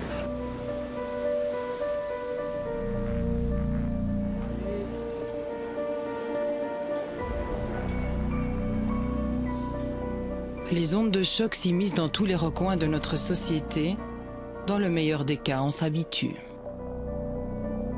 Quel chapitre. Mais les victimes, elles, continuent de se sentir en insécurité. Alors certaines choisissent de se rencontrer, d'échanger, mais aussi d'agir. Il faut absolument simplifier. En fait, il y a deux facteurs. C'est la situation maintenant pour les victimes qui ont été victimes jusqu'à présent. Et après, il faudra simplifier pour ce qui va venir. Oui. Parce que si maintenant ça se passe, c'est la même catastrophe pour ces gens. Philippe et Eddy, le frère et le mari de Fabienne, vivent très mal cette onde de choc impensable. Se sentir abandonnés. Alors ce qu'on manque beaucoup, et c'est vrai que toutes les victimes disent la même chose, c'est une forme de reconnaissance. Il faut aussi se dire que c'est l'État qui a été visé. Donc nous, on ne se sent pas vraiment directement visé. Quelque part, on se dit, voilà, il y a une responsabilité de l'État qui ne nous a pas protégés. Alors automatiquement, on se dit, on a le droit d'être reconnu pour cette agression. C'est le fait de se rendre compte tout à coup qu'on est seul, donc qu'on ne sait pas quoi faire au niveau de tout ce qui est administration et qu'on n'a pas la force de le faire et qu'il n'y a pas d'aide concrète, efficace qui vient. Et cette troisième onde de choc, ça dure et ça dure et ça reste de plus en plus... C'est de plus en plus traumatisant. Donc on commence à se rendre compte que nous, on est dans une situation où on va devoir porter tout. Et alors qu'en fait, on espère être aidé, qu'on a notre propre peine à porter, et on ne sait pas quoi faire avec cette peine, parce qu'on dit, est-ce qu'on doit le mettre complètement de côté ou non? On voudrait bien commencer un deuil, mais ça ne va pas, parce qu'il y a tellement de choses à faire. Et ce qu'on demande, c'est de reprendre notre vie. Donc on demande de pouvoir se reconstruire. Donc il faut que quelque part, ça finisse, qu'on puisse clôturer. Un problème majeur, c'est qu'il y a encore beaucoup de victimes qui ne savent pas nous retrouver. Oui. Et comment faire pour qu'ils puissent nous contacter, simplement savoir qu'il y a une association qui est disponible pour qu'on se rencontre entre victimes. Je pense qu'il faut établir une structure de communication au niveau des médias, au niveau des réseaux sociaux. Oui. Je pense que les gens doivent pouvoir savoir qu'on existe aussi. Avec d'autres, ils ont créé V-Europe, une association à laquelle les victimes peuvent aujourd'hui se raccrocher et déposer toutes leurs craintes, toutes leurs questions. Une initiative pour pallier les manques et les incohérences du système. On sent très bien qu'il y a un sérieux conflit d'intérêts dans les assurances. Pour eux, c'est clairement, la tâche maintenant, c'est comment payer le moins possible.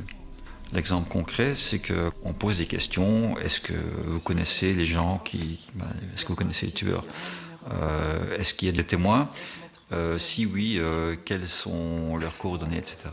Ce sont des questions tout à fait absurdes.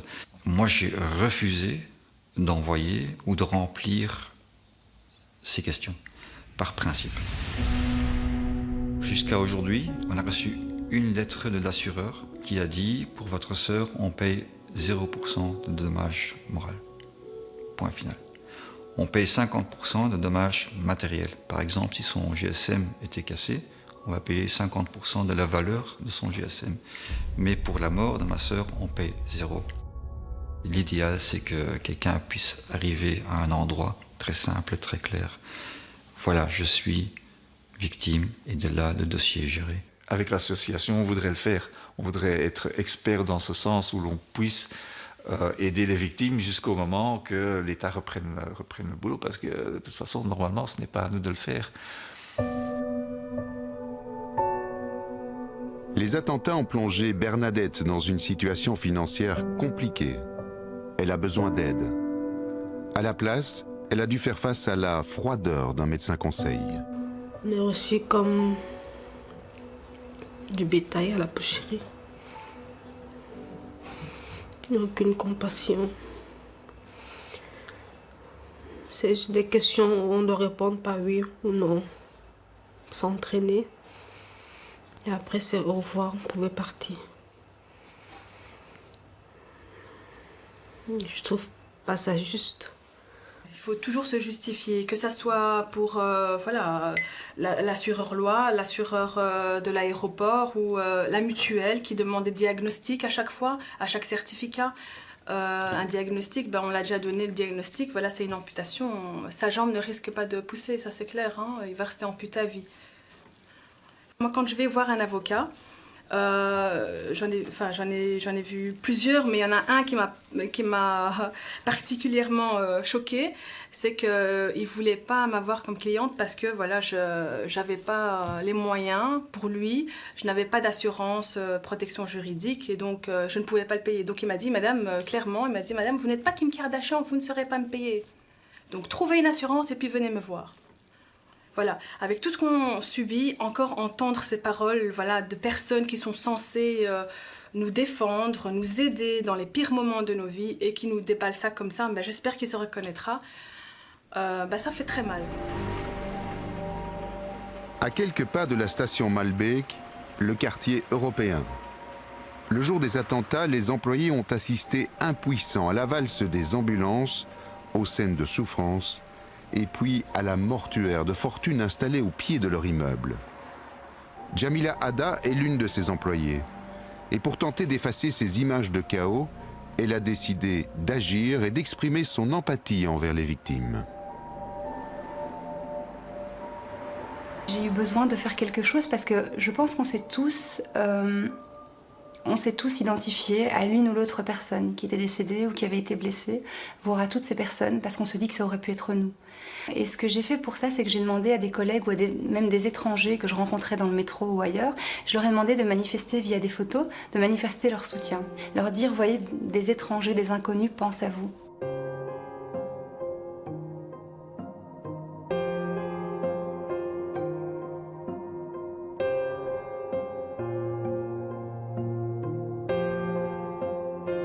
Et ensuite, on s'est dit, on va demander à tout un chacun d'apporter ce qu'il a apporté. Et donc, c'est comme ça qu'on a pu demander à des indépendants, à des enseignes, des petites et des grandes enseignes, à tout citoyen, on leur demandait d'offrir ce qu'ils ont à offrir. Des esthéticiennes, des fleuristes ont offert des fleurs, des massages, etc. C'était vraiment une manière, je voulais conscientiser le citoyen à la souffrance des victimes et en même temps je voulais dire aux victimes, vous n'êtes pas seuls. Aujourd'hui, il y a un pays qui se soulève pour vous, il y a un pays qui est là pour vous et qui est prêt à vous aider. On peut transférer ailleurs. Son mouvement de soutien s'est aujourd'hui transformé en une ASBL, Life for Brussels, comme une main tendue. Chers collègues, bonjour, bonsoir. Je me présente en 2 mots, je suis Daniela Carole. Les ondes de choc des attentats en ont créé des centaines d'autres, même chez ceux que l'on imaginait aguerris. Le temps n'efface rien, le besoin d'en parler subsiste. Nous allons le comprendre en écoutant Carole, le jeune ambulancier envoyé à Malbec pour son dernier jour de stage.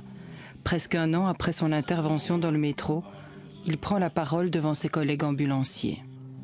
Beaucoup de gens blastés, beaucoup de gens brûlés, 2e, 3e degré. Beaucoup de gens défigurés. Je me souviens aussi d'une fille qu'on sortait, en fait elle criait, elle comprenait pas pourquoi on la sort elle et pas son copain. En fait j'ai appris par après que son copain était coupé en deux. Il vivait encore mais il n'y avait plus de chance pour lui. Alors c'est quelque part c'est difficile de faire Dieu pour ces personnes. Pardon. Je pourrais vous expliquer pendant quelques heures encore cette journée catastrophique, mais sincèrement là je sais plus le faire.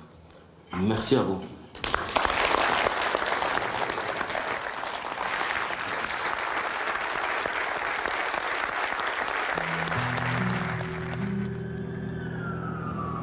Aujourd'hui, Carole est toujours ambulancier, et plus que jamais.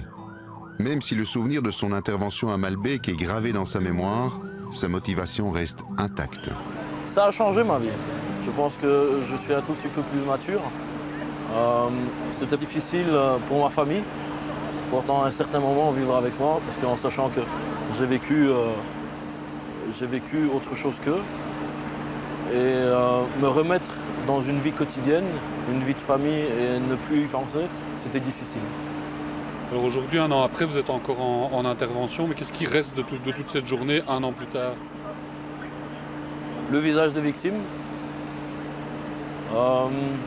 Cette journée qui au début devait bien se passer et qui en quelques minutes a chamboulé. Et parfois le son des sirènes, tous les sirènes qui arrivent dans le même lieu. Aujourd'hui, il y a des journées où vous arrivez à ne plus y penser? Non.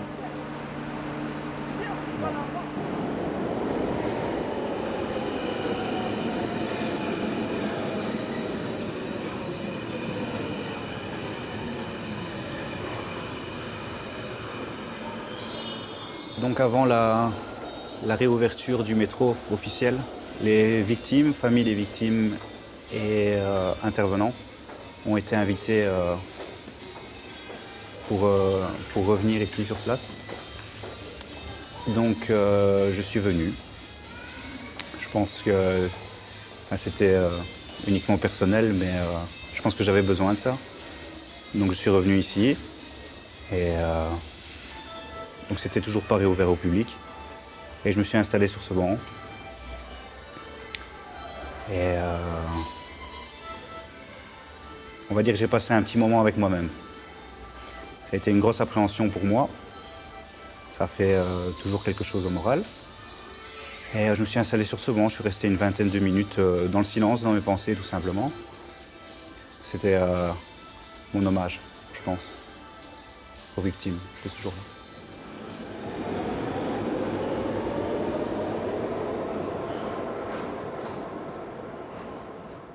Je ne suis pas un policier différent depuis le 22 mars. Je suis une personne différente. Ça a mis un gros coup de marteau sur la tête. Ça a fait prendre conscience de beaucoup de choses.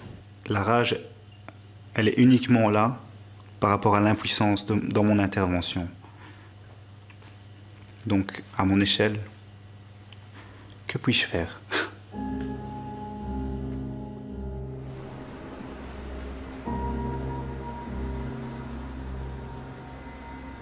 Philippe, l'informaticien, travaille toujours à l'aéroport de Zaventem. Lui qui a posé les premiers gestes qui sauvent quelques instants après les explosions, voudrait qu'à l'avenir, plus de gens puissent apprendre ces bons réflexes. Je regrette vraiment qu'il n'y ait pas eu d'autres personnes formées, je vais dire. Depuis lors, j'incite tout le monde à suivre des cours de secourisme, le secourisme de base, que ce soit à la Croix-Rouge ou bien chez les pompiers ou dans les entreprises aussi, dans les écoles. Un accident arrive si vite et là, les gens qui ont une formation, c'est vraiment un plus de les avoir à ce moment-là, en attendant que les secours arrivent.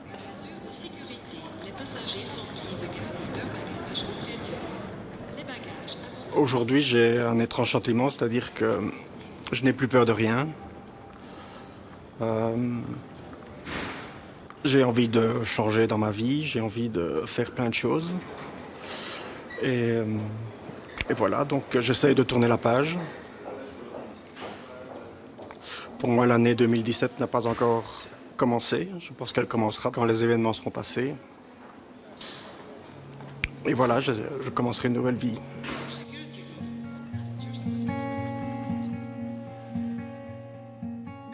Les dernières traces des attentats s'effacent peu à peu à l'aéroport de Zaventem. Jonathan l'ignorait, mais il y a un an, il allait poser dans ce terminal ses derniers gestes d'infirmier urgentiste.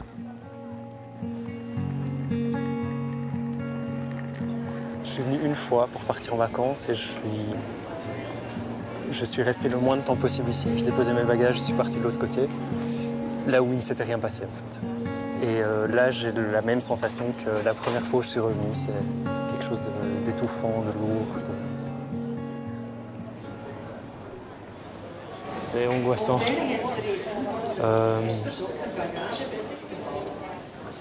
C'est angoissant.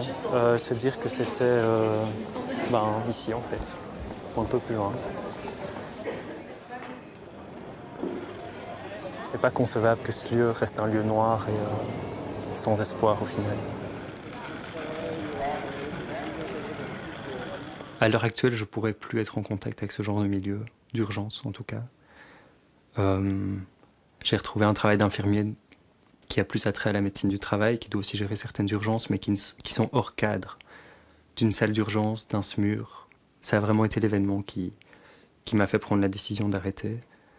J'ai eu le sentiment en fait que le sablier s'était retourné une deuxième fois et que j'avais une deuxième chance. Et donc à ce moment-là, on prend conscience et on se dit ok, maintenant il faut faire vraiment ce qu'on a envie de faire. Parce que ce jour-là, ça aurait pu s'arrêter au final. Comme tous ces gens qu'on a vus, qui partaient en voyage, qui allaient rejoindre un petit ami, qui... voilà.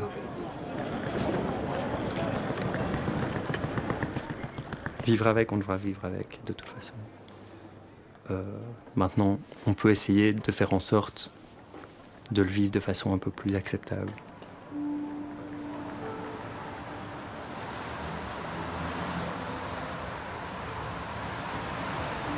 Comment sortir indemne?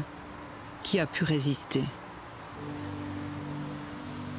Dans cet hôtel, devenu le 22 mars un refuge pour les blessés du métro, mais aussi un quartier général pour les forces de l'ordre, le procureur fédéral a accepté de se poser avec nous. C'est un homme incontournable sur le plan judiciaire. C'est son service qui a entre les mains le dossier de ces attentats. Pendant plus d'une heure, Frédéric Vanleu va se livrer. Des réflexions personnelles humaines. Discrètement observé par ses gardes du corps, il revient aussi sur cette interminable journée du 22 mars. Quelle était l'urgence, la première urgence ce jour-là? La première urgence, c'est que on a d'abord 2 attentats, on a 2 sites. Assez rapidement, on sait qu'il y a des auteurs en fuite. Assez rapidement, on sait qu'il y en a même 2, au moins. Alors, il faut retrouver ces personnes, mais il faut aussi tenir compte de la possibilité que quelque chose d'autre se passe encore à un 3e endroit. On avait l'expérience de Paris avec plusieurs endroits. On a l'expérience ici à Bruxelles où on se dit, voilà, ça s'est déjà passé une 2e fois.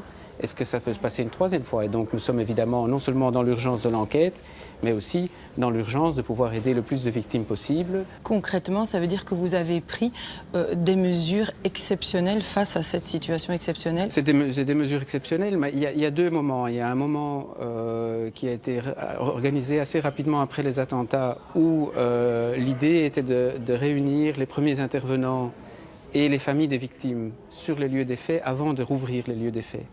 Ça a été un moment très très important aussi, parce que ça a permis à chacun, ne fût-ce que de se resituer dans le temps. C'est à ce moment-là que les familles des victimes ou les premiers intervenants ont marqué toute une série de mots sur ces murs. Et ce qui m'avait fort touché à ce moment-là, parce que j'ai été tant à l'aéroport qu'ici dans la station de métro Malbec, c'est que dans tous ces messages, il n'y avait pas un seul message de haine. Donc ça, je trouvais ça extrêmement remarquable, malgré tant de souffrance. Donc voilà.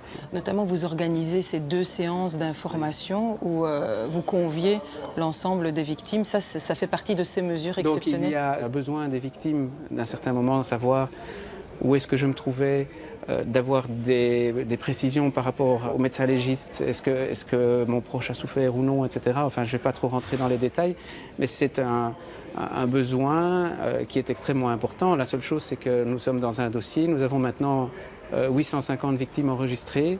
Donner accès au dossier à 850 personnes, il faut être très inventif. Et donc, c'est une façon que l'on a trouvé en accord avec les juges d'instruction de pouvoir donner accès à certaines informations dans le dossier et ne pas forcer les victimes à attendre indéfiniment que l'enquête soit terminée pour pouvoir avoir les réponses à ce genre de questions. Plus largement au niveau de la société, on sait que ces attentats ont aussi créé une société qui a peur. Est-ce que cette société qui a peur a un impact sur la manière dont la justice est obligée de travailler ou pourrait se sentir obligée de travailler?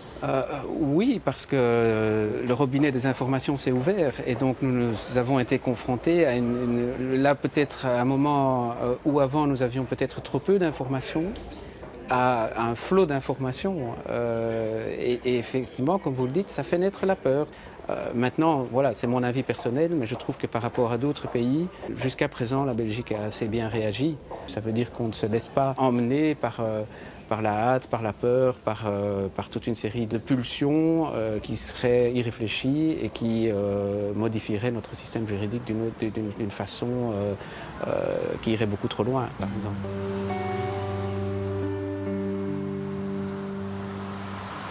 Pour certaines personnes, le 22 mars, c'est il y a longtemps, c'est 1 an déjà, tout va bien, on nous voit marcher, on nous voit avancer, on nous voit en famille. On se dit, c'est bon, ils ont tourné la page, mais c'est vraiment pas le cas. Au contraire, c'est encore plus difficile. C'est encore plus difficile, même si on ne le voit pas. C'est plus la même chose. Il y a les enfants qui posent plein de questions. Est-ce qu'on peut... Papa, tu peux jouer comme avant avec nous, le foot, on va courir, on fait des vélos, on peut nager.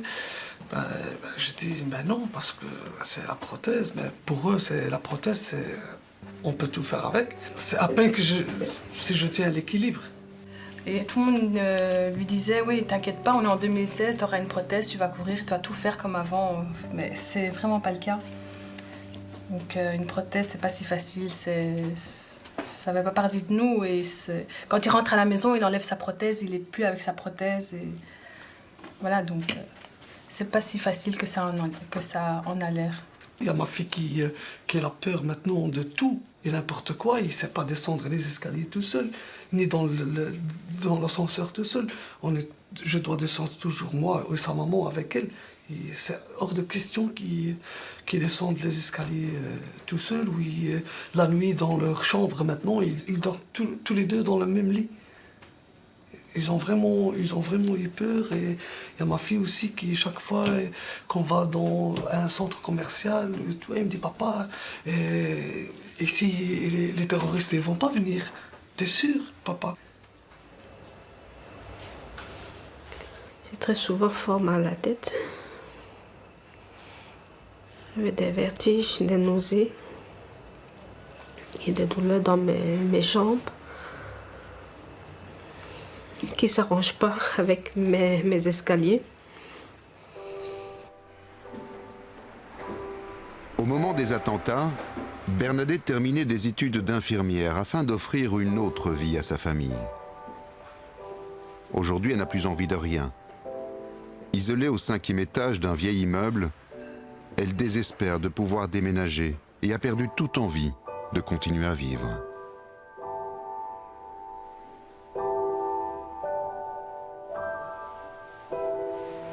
Je ne sors plus avec les enfants. Je supporte beaucoup moins les cris, les caprices.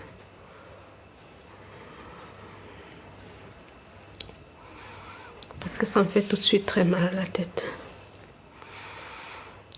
Je sens qu'ils sont affectés, je le vois. Ils me le disent aussi parfois. Il y a mon fils qui me dit, ça fait longtemps que tu es malade et tu ne guéris pas. Pourquoi? Je pense que si j'étais morte ce jour-là, ça aurait été mieux.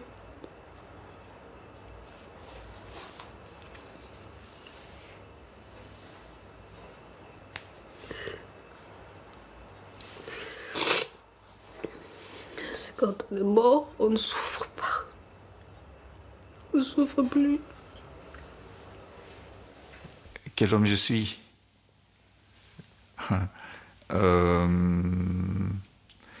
Je crois que je suis quelqu'un qui cherche à renaître.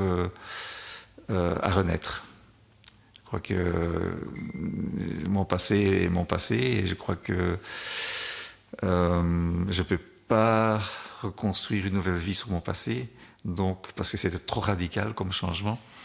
Donc je cherche à renaître.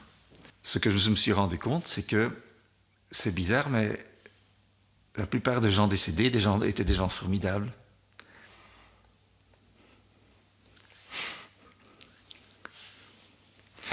Voilà, ils étaient formidables.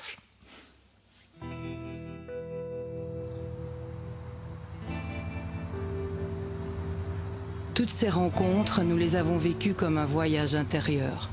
Un instant particulier dans la tête de ceux qui ont tellement perdu ce jour-là. Ce voyage intérieur s'est passé loin de toute stigmatisation, sans haine. Parce qu'il incarne à nos yeux cette tolérance et cette envie de faire quelque chose, nous avons choisi de laisser la conclusion à notre collègue Michel Vizard. Sa fille Lauriane a été tuée par le kamikaze du métro. Il a accepté, exceptionnellement. Et symboliquement, nous nous sommes rencontrés sur ce pont, près de Molenbeek. Michel, on est presque un an après le 22 mars. On a rencontré des victimes ou des proches de victimes qui nous disaient qu'un an après les attentats, ils avaient encore en eux cette onde de choc qu'ils n'arrivaient pas à faire sortir, qu'elles étaient à l'intérieur d'eux. Comment vous vivez avec cette onde de choc? Nous, l'onde de choc, c'est une onde au second degré, entre guillemets, puisque c'est notre fille qui était dans le métro, c'était pas nous. Alors oui, l'événement, bien sûr. Ce qu'on ressent à ce moment-là, c'est quelque chose qu'on ressent et qu'on garde en soi, je pense, pendant très longtemps. Mais je ne parlais pas d'une onde de choc, mais plutôt de la sensation de ce ciel qui vous tombe sur la tête à un moment donné, chose que vous n'avez jamais pensé possible. Qu'est-ce que vous avez fait de ce ciel qui vous est tombé sur la tête aujourd'hui? Oula, quelle question. C'est celle qui m'est tombée sur la tête. Ça serait prétentieux de dire on l'a géré, ça ne convient pas ce mot-là, mais je crois qu'on réagit avec ce qu'on est, avec ce qu'on a fait jusque-là, avec sa capacité de gérer des émotions, est-ce qu'on a déjà eu ou pas. Donc on utilise ce qu'on a dans son petit panier comme outil pour pouvoir fonctionner. Ça c'est clair. Après, on ne fait pas ça tout seul. On fait ça avec la famille, on fait ça avec les proches, on fait ça avec beaucoup de monde, les amis, les relations de travail. On se fait aider aussi d'un autre côté. Donc on n'est pas tout seul. Enfin, moi, je ne me suis pas senti tout seul par rapport à ce ciel qui me tombait sur la tête. Et puis, quelque part, j'ai un naturel relativement optimiste malgré cela. Et donc, je me dis que toujours, quelque part, il y a une éclaircie qui va arriver et qui peut arriver d'ailleurs, et qui peut encore arriver, bien sûr. Alors Michel, on a décidé de se rencontrer sur un pont pas très loin de Molenbeek et ça aussi c'est un symbole, c'est quelque chose qui vous tient à cœur, jeter des ponts? Ça me paraît une évidence totale. On l'a vu après le 22 mars ou d'autres attentats ailleurs, que soyons honnêtes, ça n'a pas embelli la situation. On a vu que ça s'est tendu, on a vu que les communautés ont tendance, toutes des deux côtés du canal ici, à se refermer sur elles-mêmes. Je pense qu'à part certains qui vont plus loin et qui ont bougé, il y a des portes qui sont fermées, il y a des replis sur soi, et donc ça c'est un peu inquiétant. On le voit aussi, par exemple, dans le populisme qui monte. Donc je crois, oui, plus que jamais, bien entendu, ceux qui en ont la possibilité, ils doivent faire ce qu'il faut, effectivement, pour essayer de jeter ces ponts. C'est possible? Comment? Comment jeter ces ponts? Se rencontrer, aller où on ne va pas l'habitude, prendre son téléphone, aller rencontrer, c'est pas évident, parce que nous avons tous nos habitudes, nos réflexes, mais je crois que c'est absolument nécessaire et faisons-le chacun, et je peux parler pour moi ici, chacun avec les compétences qui sont les siennes. Je suis journaliste, j'ai l'habitude de rencontrer les gens, ça peut m'aider, d'autres personnes dans d'autres domaines, mais c'est fondamental, on doit multiplier ces ponts pour qu'un jour ils soient plus nécessaires. Vous pourriez être en colère en fait et tourner le dos à ce pont. Reste partir de l'autre côté du pont, vous pourriez. Ça ne m'a jamais traversé un instant l'esprit, en toute sincérité, jamais. Au contraire, parce que de toute manière, si on fait tout ça, ça sera pire demain. Or, je crois qu'il y a vraiment, et sans être naïf, quelque chose qui est bon dans la plupart d'entre nous, je dirais même dans tous, mais il faut qu'on puisse se sortir, aller chercher chez l'autre. Si on se ferme sur soi, je ne sais pas quel monde on laissera demain à nos enfants, petits-enfants, arrière-petits-enfants. Donc c'est fondamental, et plus que jamais, on voit bien, ce qui s'est passé avec cet attentat nous donne une urgence à cette nécessité-là, sans aucune naïveté, mais avec volonté et optimisme, oui. Aujourd'hui, si vous deviez parler de votre fille, vous diriez quoi ? Je n'ai pas envie d'entrer dans ces détails-là. Ce que moi je sais, c'est qu'elle est morte très jeune et elle était en grande forme, elle allait bien, donc elle nous a laissé une grande force, réellement. Alors voilà, moi je ne sais pas où elle est, ça c'est un autre débat. Mais ce que je sais, et je l'ai déjà dit, mais c'est qu'elle est en moi d'une certaine façon. Et donc cette force-là, je pense qu'on l'a vraiment reçue quelque part. Alors est-ce que c'est parce qu'on s'auto-suggestionne? Je ne crois pas. Donc quelque part, ça nous aide. Elle nous manque énormément, mais ça nous aide énormément aussi, vraiment. C'est pas facile tous les jours, mais cette force-là, elle est là.